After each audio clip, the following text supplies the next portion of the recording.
Now we have a panel discussion on building brand resilience for the next normal, reset, reimagine, repurpose, rethink, restart, reinvent. Brands in the food and beverages, hospitality, apparel, travel, and banking industries have been affected most by the present situation, as these are the sectors that rely heavily on one to one interactions with consumers, driven by manpower and customized in purpose services. To discuss this in detail, we have invited a panel of experts. I would like to invite Lloyd Matthias, angel investor and business strategist, to moderate this discussion. Over to you, Mr. Matthias.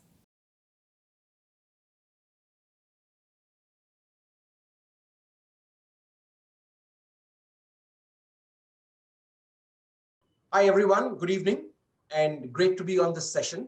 Uh, we're going to be discussing building brand resilience for the new normal, right? Reset, reimagine, and repurpose.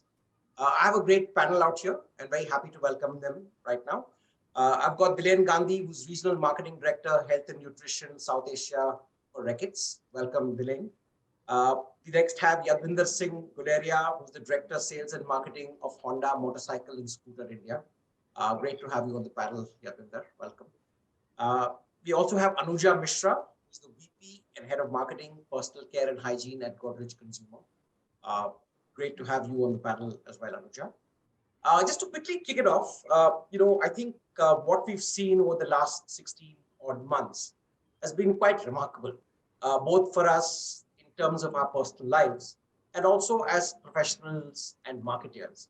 I think we've just seen changes that typically most of us have never seen in our career and unlikely to possibly see in the future. But a lot of this has actually also deeply tested our professional sides, both in terms of our ability to handle this kind of disruption. I think one thing that stands out of companies, of brands, of businesses that have stood through this period and have done really well is really companies that have remained resilient. Right? Resilience is this unique term that encompasses many things. At one is really the ability to withstand disruption, withstand change. I think withstanding is a little loose a word because it's really not about kind of staying your position. It's about those who are being nimble enough to pivot or to actually tweak some of their business metrics and business models to go with the flow. So I think that's been one critical thing. And personally, I work closely with a lot of early stage companies. I think this single lesson I have is that promoters, founders who've been resilient, who've been quick to change, are the ones who've relatively come out of this unscathed, to come out much better. At another level, I think clearly what this whole pandemic has done, it's kind of given all of us in a sense a kind of global timeout, right? It's really kind of forced us to rethink our positions. Right? We need to reinvent our game. We need to recalibrate some of our needs. And every one of us have seen it in our own way. It's whether the way we interact with our families, the way we spend time, with people we know, with our colleagues. I think it's a great test of how we've been able to kind of maintain that balance in our lives. So a lot of us, it's taught us that we can get by with so little. Right? Things that we wouldn't imagine doing. There was a time that we used a Zoom call or Microsoft Teams purely for work. Today, it's pretty common that a lot of us actually use it to actually connect with family and friends. I think that's one part. The third manner, I think, in a sense, is also the ability to kind of reset our priorities, both at a personal level and certainly at a business construct. Right? Lots of businesses have actually figured that their traditional go-to-market has had to be changed over the last year and a half or so. One, because a lot of existing channels got disrupted because of the extended lockdowns. Two is people are kind of rediscovering, you can say, new paradigms in how they shop, how they go out, their resistance to crowds. I think these are things that a lot of businesses and brands never took into. So I think that's another part. It reminds me of this wonderful saying that during times when there's a storm at sea, the fisherman uses the time to repair his nets. In a sense, this great timeout, this pandemic, in a sense, has given us, has helped a lot of us introspect and really relook and possibly reinvent some things that we're doing. Right? It also gives us a new sense of purpose. Thankfully, I've got a great panel, mostly from the consumer goods industries, both consumer soft, fast-moving goods, as well as consumer durables and automotive. We've got Yadvinder. What I'll do is I'm going to kick it off by requesting each of my panelists to give a small sense of how they and their organizations have kind of reset, reimagined, and repurposed themselves over the last year and a half or so. And to what extent have they become more resilient as a brand uh, in this last period? So can I ask you to kick it off first, Dilan, and share a bit of your perspective on this topic, please? One of the most important things from my perspective and my reflection has been that if you look at, yes, this crisis was unprecedented and it affected many people very deeply. But the fact is that crises are a part of life. They are a part of business. And they tend to be more localized, but whether that's a flood situation in certain parts of our country, whether it is some other sort of natural or man-made crises are a part of normal business.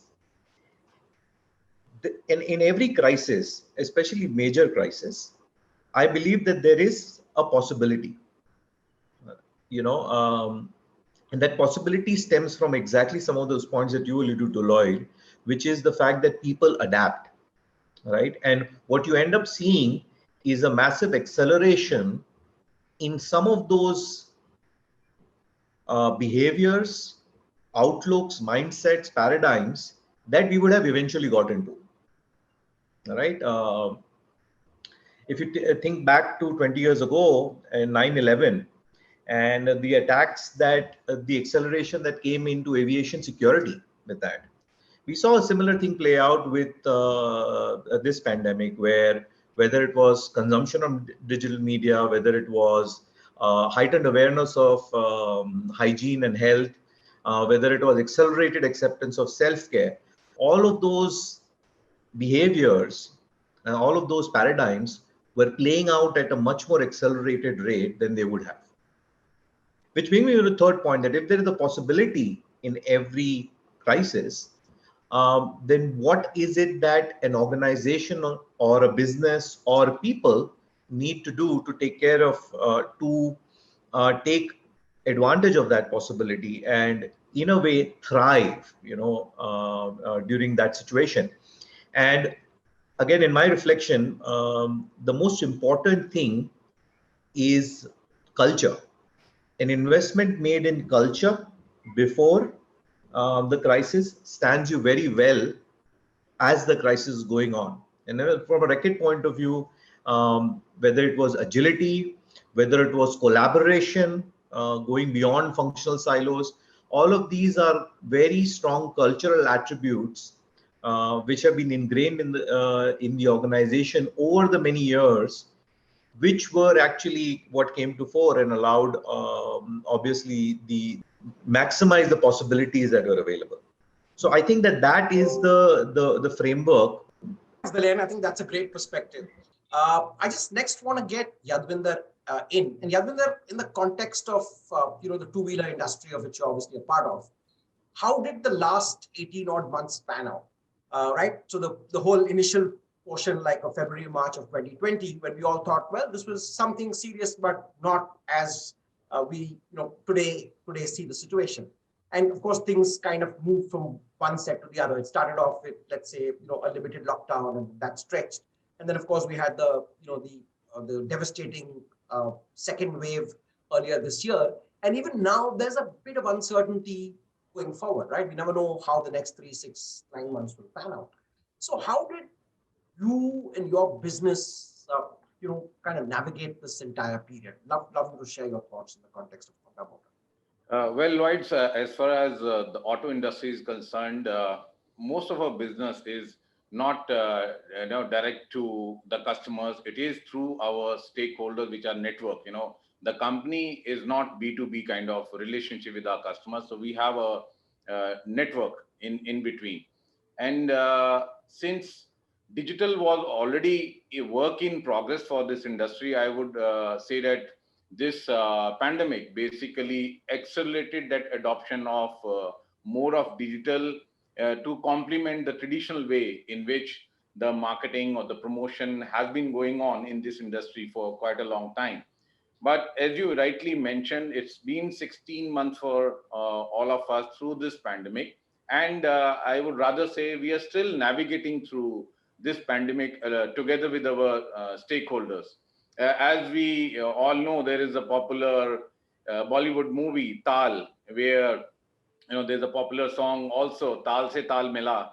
So it was just like that for between us as a manufacturer and our network partners, that we were having the acronym of Tal, which was basically working on what is new in the market, and then quickly adopting. Basically T stand for the testing, and then adapting to the new normal, accelerating that new normal, and learning in the process. That was the Tal for us together. And still, as I said, it is continuing on a regular basis. It's not that we have mastered the art of how to go through the pandemic. It is still continuing in the market. We have many challenges still there, and together we are working on it. And there have been many things which happened in the industry. We have a lot of supply chain partners, the vendors who supply to you. Unlike the wave one, when it was there, the lockdown was a national lockdown. And in wave two, it was localized, more left to the local administration to take a call on whether you need to lock down and unlock the particular area based on the number of cases at the regional level.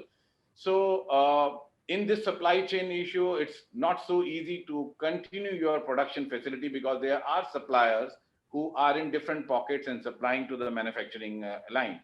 However, in wave two, the manufacturing activity was allowed to continue. In wave one, as we know, it was only about the necessary health industry related items, or the medical emergencies issues. Only such kind of industries along with the FMCG which were allowed to operate. But in wave two, it was allowed to operate for, in the entire country. However, the localized lockdowns were having different issues, disturbing the entire supply chain. Thanks, Yadvinder. I think that's a great takeaway. I think it's the first part was really about survival. The next was about revival, and the third was thriving in the way forward. I think you put that exceedingly well. I think that's really, in a sense, the mantra of companies and organizations that have navigated well through this crisis. Right at the first level, it was really about hey, take care of your employees, take care of your staff, display the empathy that a business needs to. I think the second level was how do you slowly pick up the strands of business and move forward, right? Which was more like, say, June, July last year, after that initial lockdown kind of eased a bit. And I think what we're seeing right now is companies that are now learning to work with a certain degree of uncertainty, right? We call it the VUCA world, right? So the whole area of uncertainty, of complexity. There's so many of these things. So I think it's really a challenge. And also loved some of the steps and decisions taken. And also to some extent, I think companies that have shown empathy and have reached out beyond their employees to the community at large, have done exceedingly well. I'll now take it on to Anuja. And Anuja, would love to hear, your perspective from Godrej Consumer. What did you guys do, to kind of keep tal with your distributor and your consumer, as Yadvinder put it? Obviously, I think like Yadvinder mentioned, there was a very clear phase of, survival, which was the first quarter, as you mentioned. And then I think it went on in a little more, some sense to more a sustenance, phase where I think as organizations, you started potentially putting down scenarios, right? I don't think anybody knew what's going to unfold with absolute, clarity. But at the same time, what we were doing was, of course, I think the first quarter was fairly, I'd say, difficult. It was exciting nonetheless, because as an organization, we decided to foray into this large category of hygiene.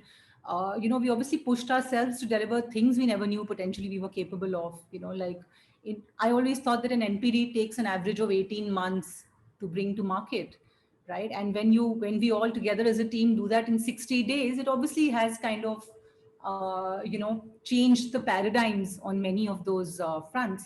But I think what's been extremely humbling for me as a marketer has been I'd say broadly three thoughts, Lloyd. I think one has been the fact that the amount of sort of deliberation and discerning decisions that the consumers have brought on the table has kind of exposed all brands, and all companies alike. And when that has happened, it's kind of very clearly showed that companies who've had a very clear purpose and a very clear reason to exist in a consumer's life have thrived and have moved forward very confidently and strongly, while the others definitely have some work to do. I think secondly, this was a time that told us that everybody, and especially as a consumer, we were all very vulnerable, and therefore we all pivoted to who we could trust the most. And I think that's where brands were no exception. Hence again kind of telling us the fundamentals of just being authentic and just invoking that trust was so much more important at a very fundamental level than necessarily going about a lot of the paraphernalia on building a lot of excitement, etc., around the brand. And I think finally it's been a fairly harsh reminder in a way to remain alert and not take your own brand for granted. I feel as marketers sometimes we either overestimate or underestimate the strength of our brands. And to me, I feel it's been a moment of almost going back to the drawing board and asking some of the questions that we've possibly not asked over the last decade or so, and it's kind of forced all of us to assess every contour of the brand quite literally, invariably. Therefore, there is a task, whether of resetting or redefining or maybe just re-energizing, your brand values and business models. So, I wouldn't really think that there's today any business or any brand that can come out saying, I'm just as healthy or as good as I was before the pandemic. Thanks for sharing that, Anuja. I think that's a fantastic perspective, and I really respect what you're saying about the fact that it's been it's not just for marketers but for businesses in general. It's been a kind of reality check, right? Do we as a company, do we as a brand, do we as people, stand for some larger purpose, right? We're not just here to kind of milk our consumers and make some money. I think it clearly has kind of tested the mettle of companies and brands in terms of the purpose. What do they stand for? I think the other point you also brought out very well was the whole issue about trust, right? In moments of uncertainty, people tend to hang on to brands and products and just people they trust. There's an element of trust, and the brand is like, an old friend in that sense, right? At the moment when things are going out of kilter, you want to go back to something in terms of trust. And like you, I think, rightly mentioned also, it's also woken us to the need to stay alert, right? We cannot take, the kind of existing trend or the existing flow for granted, right? The last 18 months have certainly shaken us. But I think, like Billion mentioned earlier, I think there are these moments that come seldom. This pauses almost once in a lifetime that actually reevaluate everything that we do, right? So precisely what happened with 9/11 and airport security, possibly to an extent what demonetization did to digital payments, right? Till then it was, all of us just knew of something called digital payments. And then, in 3 months, most of us did our first transaction on, Paytm or whatever. I think there are moments that come, and I think you articulated that very well. Thank you for sharing that perspective. Just moving on, I think, one of the questions that I have is, what are the key elements for a brand to be crisis and future proof? Right? Given what we've been through over the last 18 months, I think some learnings we obviously have. But if you were to pick, the key elements that, you take forward, right? When we go back to hopefully a steady state, what are the things that you think we will need to bring forth? And I want to start with you again, Dilek. I think Anuja mentioned some of them, and I completely agree with that. Number one is, I think, being trustworthy. Right, I think trust played such a critical role, and Dettol being one of the most trusted brands in the country, we definitely saw what trust, the value of trust. I think the second thing is purpose, right?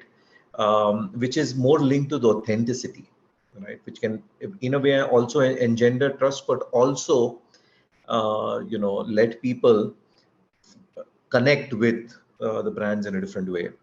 I think consumers are looking for that, and that's something that is going to be a really important lesson that I think all brands have, learned. I'm sure at Dettol, for example, we definitely have learned that, whether it was last year in response to the pandemic, where we did the hand wash challenge, or this year where we decided to celebrate the COVID heroes via our packs. Those are those are what the brand actually essentially feels, and that's the actions that the brand has taken, and those I think are the ones that consumers are looking for more and more. The third thing I think is again something that Anuja mentioned, and I think that's very important, being alert with where consumer is going, right? Whether it was the adoption of TikTok last year at the height of the pandemic to drive the habit of hand wash, which is a completely different platform. Dettol, as you know, has been doing that for many years via our Banega Swasth India initiative. It's now in its 8th year. But the pandemic suddenly gave us the opportunity, because of the increase in digital media consumption, the opportunity to amplify that message much more rapidly, right? So the ability to follow the consumer as the consumer has experienced a remarkable acceleration is, I think, also going to be critical. Terrific. Thanks, Dhiren. I think that makes a great summary. But I'm going to pass it to the the other panelists to share their view. Just wanted to share, and one of the companies kind of realized this late into 2020 on why they suddenly need to get empathy as one of their core elements in their brand architecture. And this is something I guess all of us have faced at some point in the last few months. We've lived a lot of our lives on Zoom calls and in front of screens. And I think what sometimes a lot of us ignore or don't really come to terms with is that while many of us have the luxury of maybe a home office in a single room where we unrestricted Wi-Fi, I mean, there do exist homes, and there are people across organizations where 3 and 4 people share a room, right? And the Wi-Fi is never good enough, right? And the need to be empathetic towards colleagues. This is not the same office atmosphere. It's not everyone on one floor that you can walk across and get things done. So it's kind of taught us that there is a world out there that's vastly different from the world we inhabit. And a lot of concerns of what we saw during, what people call the migrant crisis last year. I think some of these issues are real and really bring to bear. So Yasmin, again, wanted you to, kind of pick out the things that you see as the key elements for a brand to be crisis and future proof. If we assume that the world is going to continue to have this degree of vulnerability and uncertainty and complexity, what are the elements that you would pick up in this journey? Yeah, thanks for pointing me on the new normal. Most of the meetings we have this kind of problem. Yes, it's never a good online meeting till someone forgets to unmute. So we're done with that. Now go ahead. Yeah. Thank you very much. And as you rightly mentioned, that some of the companies revisited their philosophy or their main purpose definition. But when I see at Honda, globally, our statement, our philosophy have this, statement which says that Honda strives to be a company which society wants to exist. When I, reread it, or during the pandemic, we just going through it, it becomes more relevant to the times we are living in. As a brand, there would be many statements across different companies. Everybody defines their purpose, make their statement. But, it is just like walk the talk. When the pandemic was around, how the brands have come forward to stand along with the society, the way we were contributing to the society, that was the one which everybody was watching. Your intenders, your existing customers, or which are there in the family, even your stakeholders, because everybody has seen you talking in the light of the day. It was like they wanted to watch you walk in the dark, and last 16 months were something like that. And there have been many examples, the way we also come forward. Obviously, we do not make something which could have been used directly as a hygiene matter, as Mr. Gandhi just pointed out. But yes, we were in fact using the oxygen in some of our plants, and not only we redirected, including there are the suppliers who we interacted, and that was the call which was the need of the hour. There was a lot of oxygen shortage which was reported, so this was redirected for the medical emergency use from the plant wherever the government directed, local, wherever we have the factories. We also come up with the isolation center near one of our factories, and in whatever other way through Honda India Foundation we could contribute to contain or even associate or give ourselves as a brand to give those necessary supplies. And in fact, it's not only Honda, there have been many companies who have been doing, but these are the things which were being watched closely by the customers, and that is what I call walk the talk. So coming back to the 3 points, I think already context has been said that I should try to summarize the relevance of the brand. So I will talk about the authenticity and the relevance of the brand and differentiation of the brand. I'm going to move across to Anuja, and one thing that she said in the opening remarks that stayed was really the fact that, in a sense, our average, for most of us who are used to the typical new product development cycle, 16, 18, 20 months, crunching it down to almost 60 days, I think again is a discovery of a skill and a strength that many organizations didn't know they had, and that's fantastic.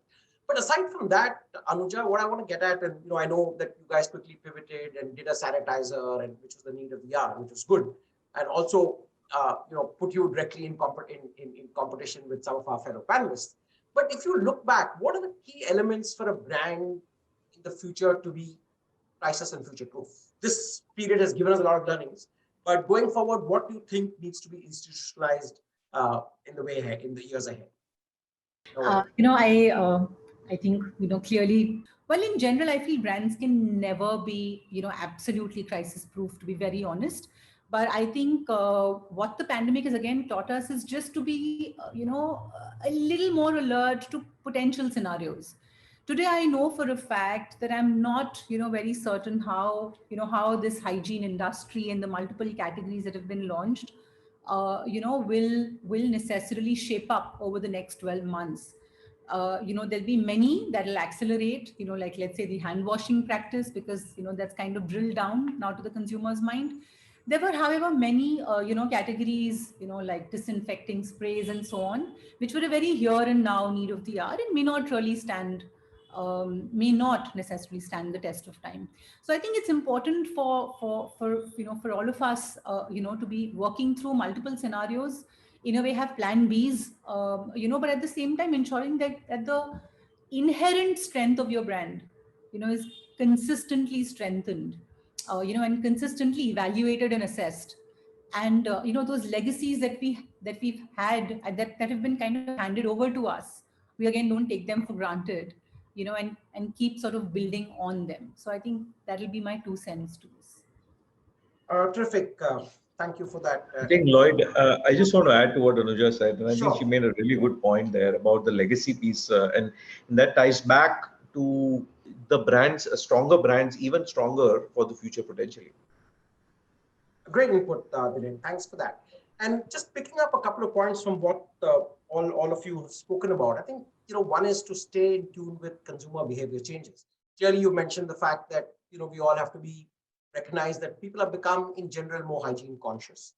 A lot of people are obviously a lot more concerned about building immunity, right? We've all gone back to our haldi doodh and kind of old remedies, but everyone has kind of suddenly upped the ante on things that we never thought we would.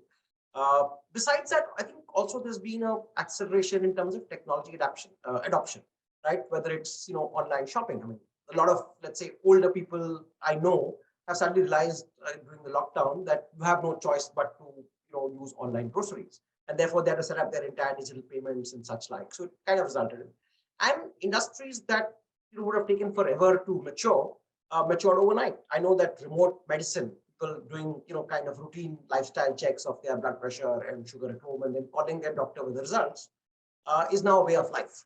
3 years back, it was, esoteric. It was like, if you're really, one of those exceptionally tech geeks who do it. Today, it's a realization. So I think those are, great points.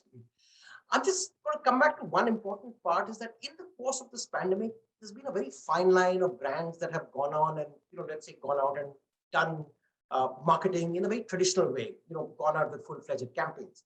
And there have been some controversies. Like last year, I remember when the IPL happened, in the second half of the year, to a lot of people, it was a great relief, right? After all that, something to stay back at home and watch.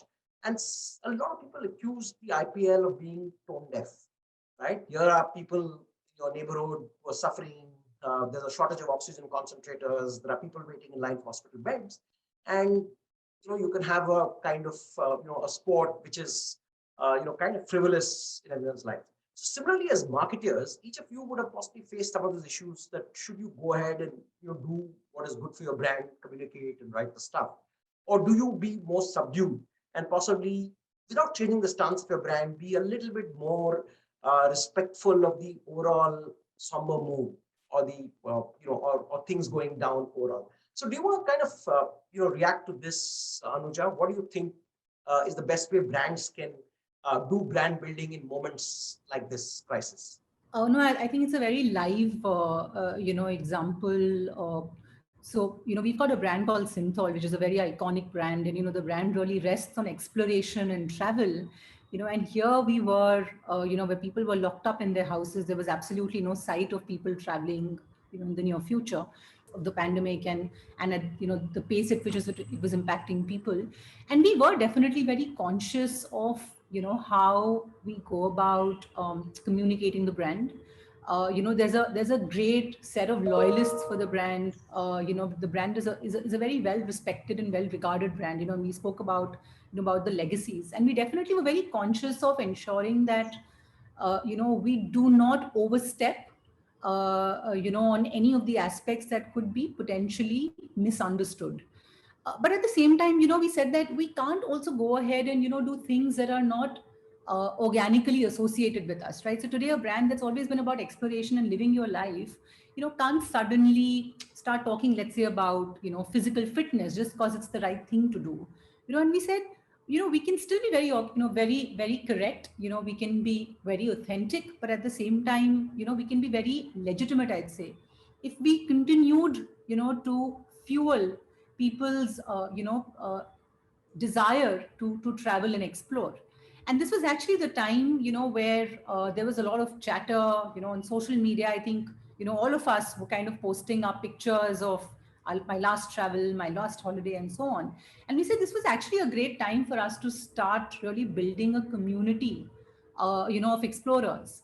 And if those people, right, who actually do this for a living, or who really are sort of very passionate about travel, how are they really going about and taming this desire at this point in time? And so we actually created this community, and and it's now become a very pivotal part of the brand's I'd say the brand strategy at large.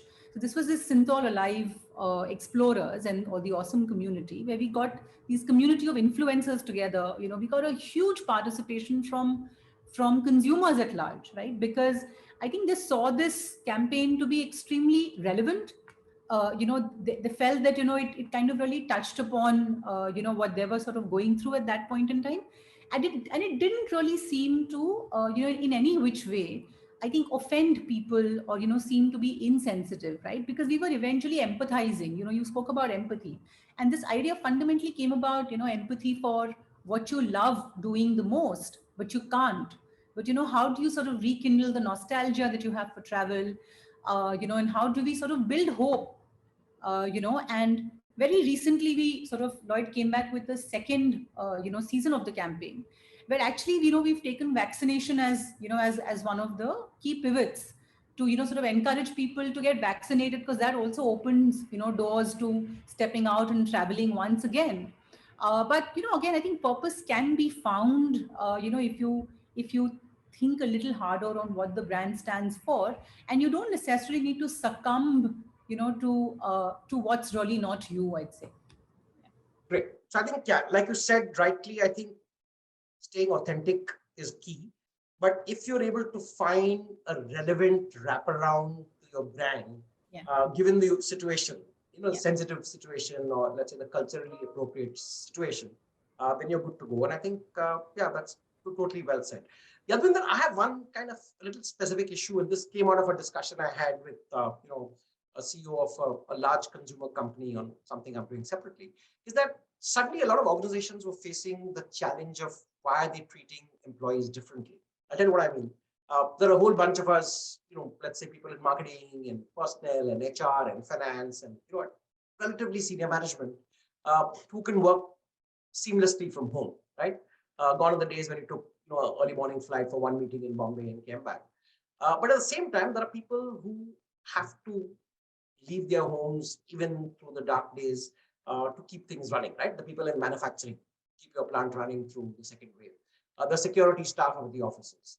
Let's say some of the IT system administrators. Let's say some of the sales guys who perforce have to visit important distribution centers and data points.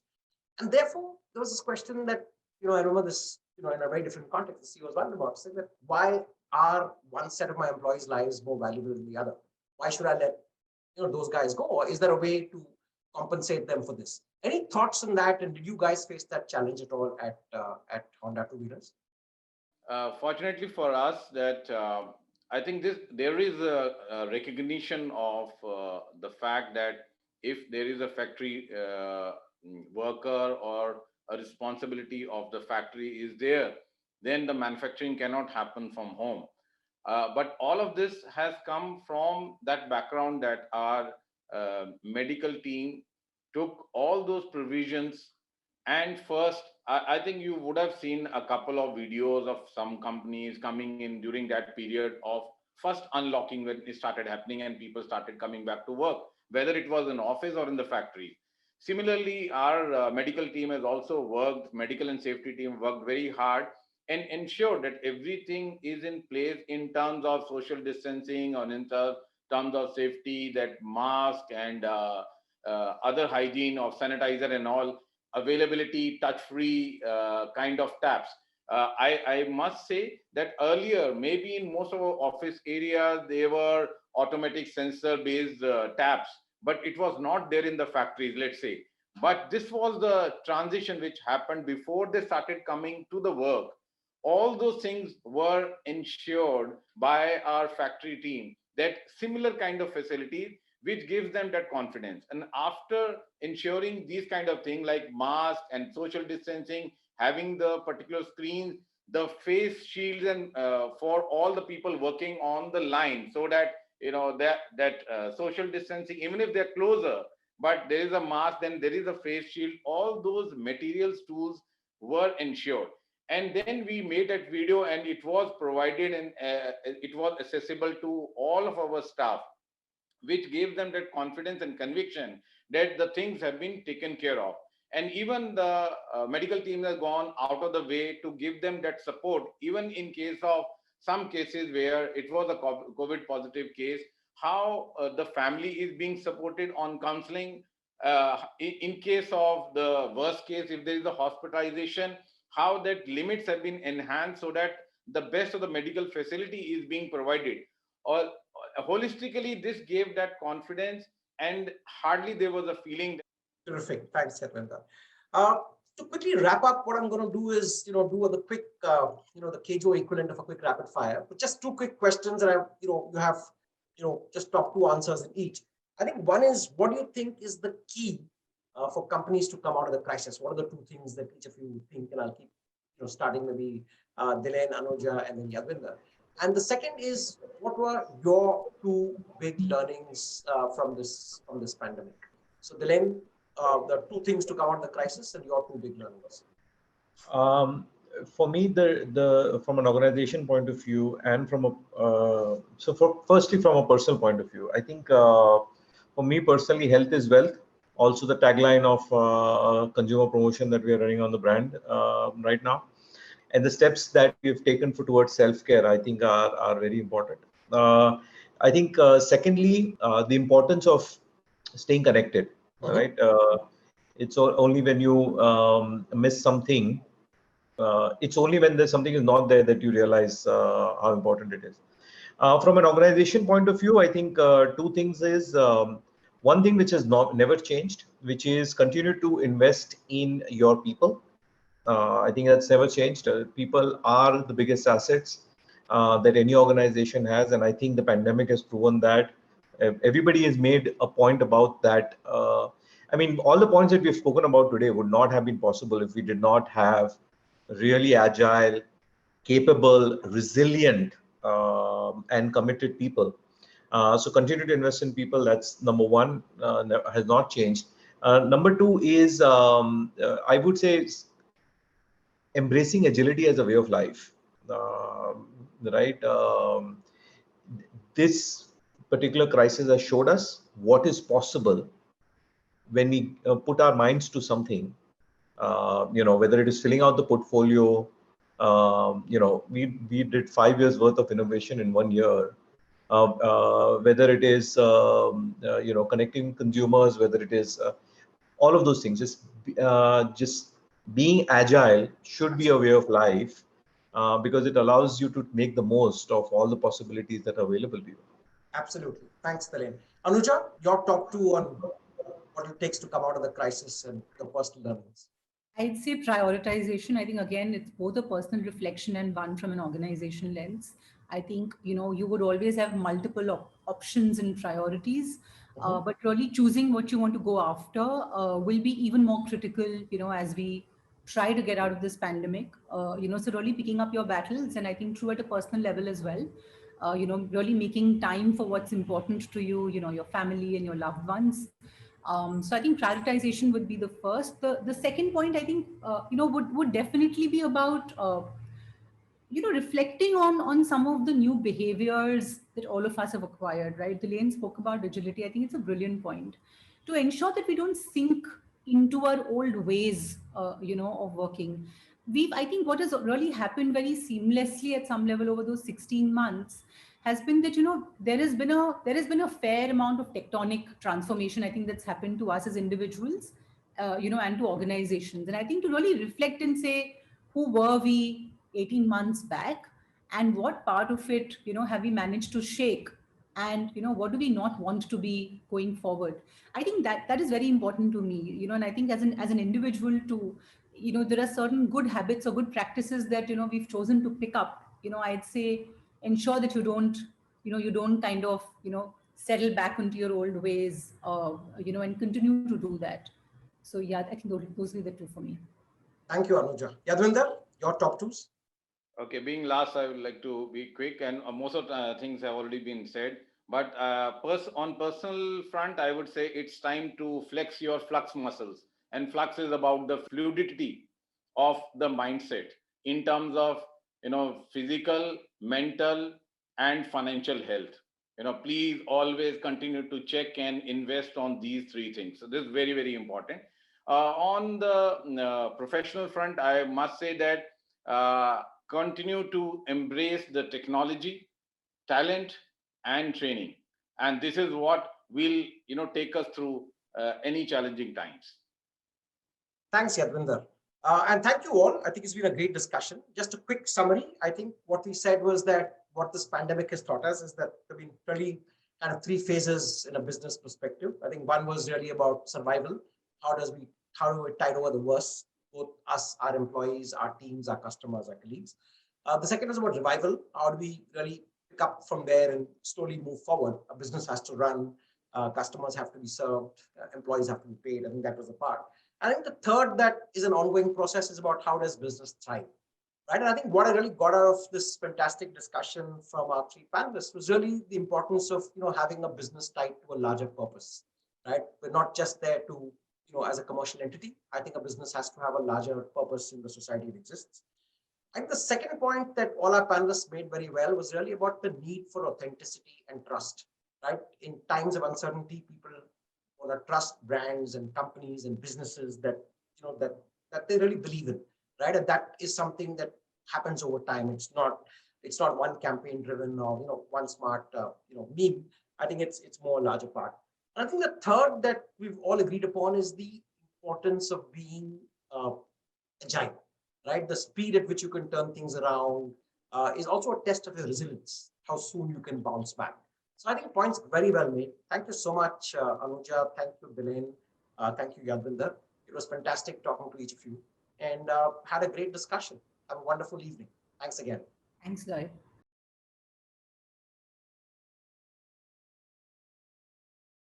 Thank you everyone for such a detailed and informative discussion. Don't forget to mention the ETWS hashtag while sharing the highlights of the discussion on social media.